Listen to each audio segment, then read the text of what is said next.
Now, before I start this video, I would like to say that I'm really glad that we were able to reach 500,000 signatures for the EU initiative. I don't have the highest hope that this will pass, but I do want to applaud everyone for gathering together for an incredibly important cause.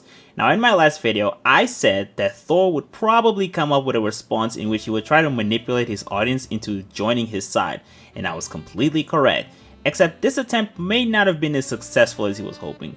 Bear in mind that Thor has been blocking pretty much anyone criticizing him from replying to his tweets, so if even after that the majority of his replies are still negative, it shows that people aren't buying into his BS. Now, one of the most amusing discussions I've been seeing in my comment section is whether Thor is genuinely misunderstanding the cause of the initiative or if he's intentionally misrepresenting it. Now, there might have been a point in time when I could have believed that maybe it was just a case of him being stupid, because at the end of the day, disagreeing with the initiative isn't necessarily the issue, and there may have been a time when I would have been charitable towards Thor, but after all of this, ain't no fucking way. I'm not that nice of a person that I'm willing to extend my benefit of the doubt, and I don't think people understand just how far Thor is willing to lie. So one funny instance of him lying that I want to cover is one time on Reddit when people were calling him out for his personal attacks. He stated that he never called Ross a greasy car salesman. Instead, he only used the term used car salesman. Not that I think it matters all that much, but regardless of the semantics, he lied. Shout out to Big Titty Police for pointing this out in my comment section. He did use the term greasy car salesman. As a whole, like, it's gross, dude. It's greasy as shit, and because of that, I don't want to talk to him. I'd be willing to talk to like Louis Rossman or anybody else about this, because they'll actually have a conversation, but that shit shows me like the greasy used car salesman thing, where they're not actually trying to sell you a good product, they're just trying to sell you a product, and I hate people like that. I hate it, dude. It's funny to watch just how willing this guy is to weasel himself out of criticism, but that's not the only lie I want to highlight. Now, whenever Thor talks about his history of covering Stop Killing Games, you'll notice that he only references the 2 videos that are up on his channel. He never brings up the other times he covered the initiative doing his live streams, and I think one of the main reasons for why he doesn't do that is because he knows that that's when he sounded the most unreasonable. Now, I've always assumed that the reason for why the VOD isn't available anymore was because he just never archived. But according to Thor, the reason why it's not available anymore is because the VOD was auto cut off and deleted after 16 hours of runtime. This is apparently a known thing about YouTube live streams or archives, I'm not entirely sure, and because of this, some of his live streams haven't been successfully archived. Now, that sounds reasonable enough, and to be honest, at this point, there's very little reason for him to continue to hide that initial coverage of the EU campaign since everyone already knows about it. But turns out, this wasn't always the explanation he was giving for why the live streams were gone. If you had asked him 10 months ago why those live streams were gone, this is what he was saying.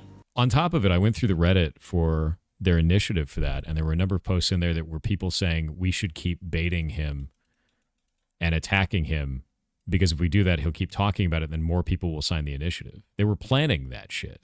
And those threads are still there. They're still up. People are still talking about that shit on there. So instead of that, I just deleted all the VODs where we were talking about it. I kept my videos up and I walked away. They can eat shit. And then there are also these lovely screenshots showing that this was a consistent justification he was giving at the time. You see, the thing about lying is that when it comes to the world of influencers, there's a certain amount of ego and narcissism that gets manifested in magical ways. I would have to be incredibly naive to just give the benefit of the doubt to someone who has a history of lying. Sure, maybe if you're a content creator, up and coming, or well established, and you don't want to burn bridges with him or other people that might be connected to him because of networking purposes, then you know what? Sure. Go ahead and softball, assume the best in him, give him a chance to redeem himself, and admit that maybe he might have misunderstood the situation. But I'm not that nice. I'm gonna call him an industry plant, because that's exactly what he fucking is. I'm willing to burn as many bridges as I can if it means that I'm fighting for something that I believe in. Now, there are a couple of other things that I wanted to address because they seem to be expressed by people who have similar skepticisms to Thor. Now, the first point that I wanted to tackle was this idea that this initiative could be a slippery slope.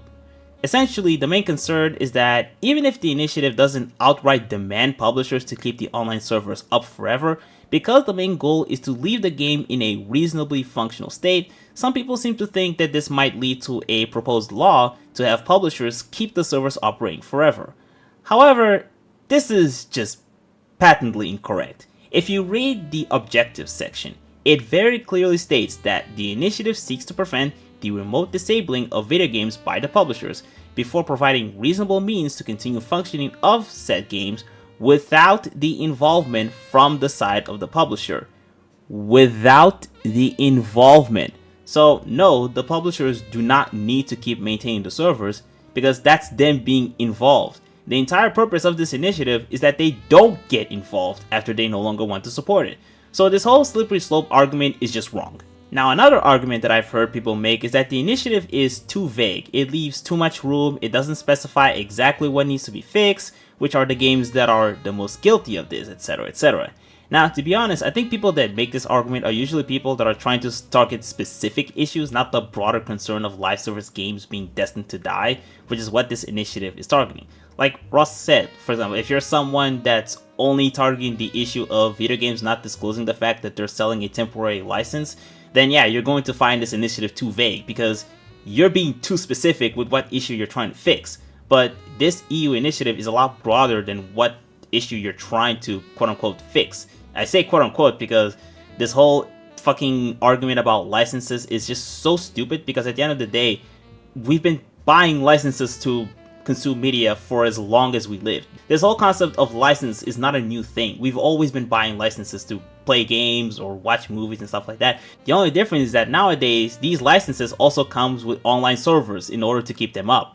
And since those online servers are up to the publisher and they can shut them off whenever they can, it essentially makes the license completely null and void. That's the main difference between now and before. It's not that before we didn't have licenses, it's just that there were a lot more in favor of, well, not so much in favor because they did also have some pretty fucking out there terms. I think it's more so that they were distributed in a form that was more favorable to the consumer, if that makes any sense. But regardless, let me explain to you something about EU initiatives. They have this thing called word limits. If you read the guide to the European Citizens Initiative, which by the way, this is official documentation, you can look it up yourself. If you read the guide, it clearly states that the description of the initiative objectives needs to be a maximum of 1,100 characters. And if you add an annex, the total objectives and background to the initiative needs to be a maximum of 5,000 characters. Now, if you take that information written on the page, without counting the number of statements of super collected, because I don't think that actually counts for the character limit, you will see that the page has somewhere close to 4,500 characters. You see, once you start asking the initiative to be less vague, you're forcing them to include more and more info, more scenarios that this is supposed to cover and not cover, what should be exempt, what shouldn't be exempt. At some point, it's going to exceed the character limit. That's why you leave that shit up to the FAQ. That's why Ross has been doing so many interviews. They're supposed to cover any doubts people may have because you can't cover all of them in the initiative page, even if you fucking wanted to. In my opinion, I think this initiative is pretty well written. It mentions what motivated them to start the initiative, it references the laws that this is potentially breaking, and it leaves room for negotiation between the campaign organizers and the video game publishers. And if you still think it's too vague, you also have to remember that this isn't a law proposal, it's only an initiative. This is just simply meant to bring attention to the issue and a call for action. Now there's a lot more that I want to cover, but one thing you need to understand is that arguing with Thor is useless. As I mentioned in my previous video, he's not interested in protecting consumers. He doesn't even think that there's an issue in the first place. Gaming isn't in need of saving. No, it's not a form of planned obsolescence. It's called the game no longer being profitable and we turn it off. No games are being destroyed here. These are live service games. A very strange demand from people in the gaming industry where live service games should live forever, whether in the hands of the developer or otherwise. And I can't get behind that shit. I think live service games getting sunsetted is fine. I've always thought that. And that's okay. There's nothing wrong with that. There's nothing wrong with that at all. I have no problems with the end of a video game. The reason why he's opposed to this campaign is because of something that I like to call workplace complacency.